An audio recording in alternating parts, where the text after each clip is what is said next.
குளத்தூர் தொகுதியில் சட்டமன்ற உறுப்பினர்கிற முறையில்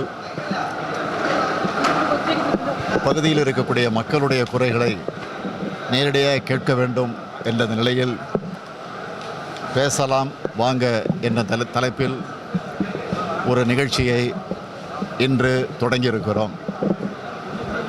அந்த தொடங்கிய நிகழ்ச்சியில் குறிப்பிட்ட 35 தெருக்களில் அடங்கியிருக்கக்கூடிய பொதுமக்கள், குறிப்பாக பொதுநலச் சங்கங்களை சார்ந்திருக்கக்கூடிய நிர்வாகிகள் ஏறக்குறைய ஒரு 200 பேருக்கு மேல் இதில் பங்கேற்று ஒரு 50க்கும் மேற்பட்டவர்கள் தங்களுடைய குறைகளை எடுத்து சொல்லியிருக்கிறார்கள். அதையும் தாண்டி மனுக்களாகவும் சில குறைபாடுகளை தந்திருக்கிறார்கள்.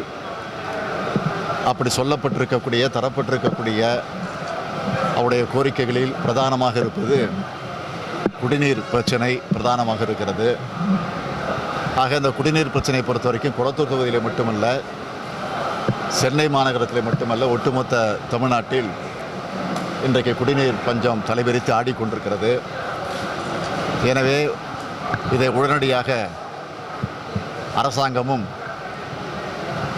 அங்கங்கே சம்பந்தப்பட்டிருக்கக்கூடிய உள்ளாட்சி அமைப்புகளும், குறிப்பாக சென்னை மாநகரத்தை பொறுத்த வரையில் குடிநீர் வடிகால் வாரியமும் இதில் முழுமையாக தன்னை ஈடுபடுத்தி கொண்டு போர்க்கால அடிப்படையில் திராவிட முன்னேற்றக் கழகம் ஆட்சி பொறுப்பில் இருந்தபோது தலைவர் கலைஞர் அவர்கள் முதலமைச்சராக இருந்த நேரத்தில் எப்படி போர்க்கால அடிப்படையில் அந்த பணிகள் எல்லாம், குடிநீர் பஞ்சம் என்பது கோடை காலத்தில் வரக்கூடிய இயல்புதான்.